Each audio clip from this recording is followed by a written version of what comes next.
अवकाळी पावसानंतर पुन्हा एकदा कडाक्याचं ऊन पडायला सुरुवात झालेली आहे। महाराष्ट्रात तीव्र उष्णतेची लाट येणार असल्याचा अंदाज हवामान विभागाने वर्तवलाय। विदर्भ आणि मराठवाड्यात सूर्य आग ओकतोय, त्यामुळे गरज नसेल तर घराबाहेर पडू नका अशा सूचना देण्यात आलेल्या आहेत। विदर्भातील अनेक जिल्ह्याचा पारा 44 अंशावरती पोहोचलाय। पुढील 2 दिवस आणखी तापमान वाढण्याची शक्यता आहे। हवामान विभागाने विदर्भात उष्णतेचा येलो अलर्ट दिलेला आहे। राज्यात एकीकडे उष्णतेचा इशारा दिला जात असतानाच काही ठिकाणी अवकाळी पावसाची शक्यता वर्तवण्यात आलेली आहे। कोणकोणत्या जिल्ह्यात अवकाळी पाऊस आपली हजेरी लावणार आहे पाहूया। त्याआधी तुम्ही HPN मराठी न्यूज चॅनल पहिल्यांदाच पाहत असाल आणि अजूनही चॅनलला सबस्क्राइब केलेलं नसेल तर नक्की सबस्क्राइब करा, जेणेकरून आमचे अपडेट्स लवकरात लवकर तुमच्यापर्यंत पोहोचतील।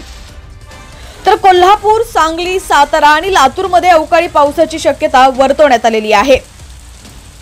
यंदाच्या उन्हाळ्यातील चालू आठवडा हा मराठवाड्यासाठी अति हॉट ठरतोय।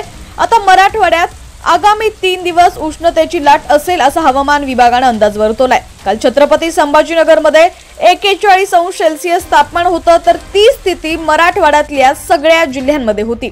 मराठवाड्यातल्या सगळ्या जिल्ह्यात आता उन्हाने 40 पार करून पुढे प्रवास सुरू केलाय।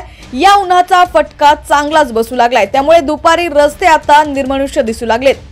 हवामान विभागाने कोल्हापूर, सातारा, सांगली, छत्रपती संभाजीनगर, जालना आणि बीड जिल्ह्यात काही ठिकाणी ढगांच्या गडगडाटासह हलक्या पावसाचा अंदाज दिलाय। तर सोलापूर आणि परभणी जिल्ह्यात बुधवारी, तर लातूर आणि धाराशिव जिल्ह्यात बुधवार आणि गुरुवारी, नांदेड जिल्ह्यात गुरुवारी पावसाचा अंदाज असल्याचा हवामान विभागाने म्हटलंय।